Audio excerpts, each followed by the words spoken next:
Imagine international artists singing Pinoy love songs. Well, award-winning Fil-Am musical director Laureta made that happen. He produced an OPM album featuring artists from the US and Asia, singing well-loved OPM classics like Pangako and Kahit Isang Saglit. Well, let's hear it for him.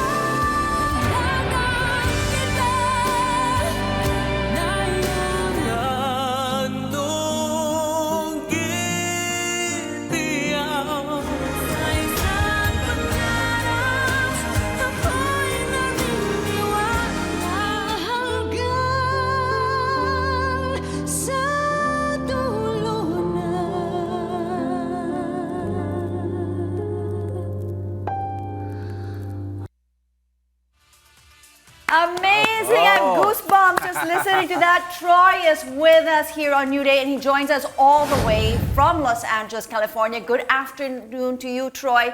Your album is called Kaibigan, a Troy Laureta OPM Collective Volume 1. Okay, there's more to come, hopefully. Now, Troy, have you always dreamt about, making an album such as this?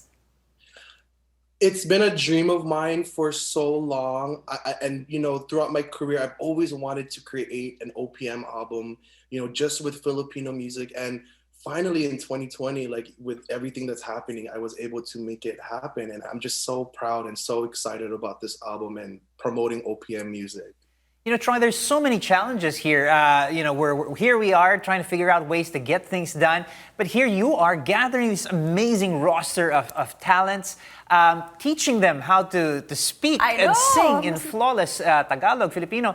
I'm really blown away by what you've achieved here. I mean, who are these international artists that you've selected to be on the album, and how did you choose them? And how did you even choose the music that goes into an album like this?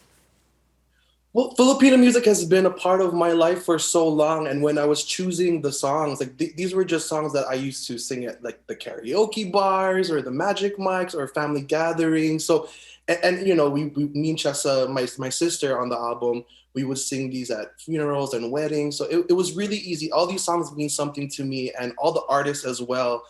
These are artists that I've toured with, that I've recorded with, and they've been a part of my life for many years. And one of the greatest things too that I was able to make happen was to finally work with Miss Regine, who is the Philippine icon. So this whole album, everything is kind of like a full circle moment for me, and in terms of like the music and the artists, and everybody was so gracious to, even in the pandemic, come together and make music, and that meant a lot. That's why I called it Kaibigan, because these truly are my friends. Everybody that's on it, from the musicians to the artists and everybody. So now, Troy, we want to find out, the process that went into this album. Which came first? It's like the chicken and egg. Was it the songs? I mean, how did you choose the songs? And then, as Paolo mentioned earlier, and the artists. I mean, were these like, you mentioned how you grew up with them, but we have a lot of OPM songs. Why these 9? There are a lot of beautiful OPM songs, and I chose the songs first. Like, as I said, like these songs were like stuff that meant so much to me throughout my life. And when I was choosing these songs, like I wanted it to be like I chose Usahay because my family's from Cebu.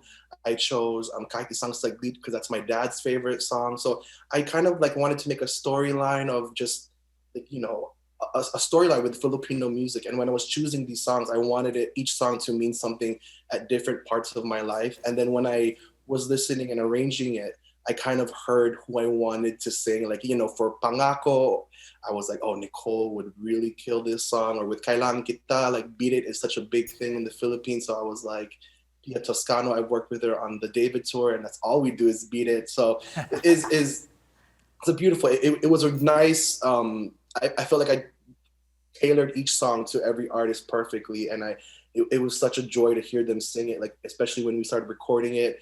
they all came in and studied the Tagalog, and I just had to fine tune little stuff, and it was perfect. It was so beautiful. It was a beautiful moment It for really is myself and the artist. an amazing achievement, Troy.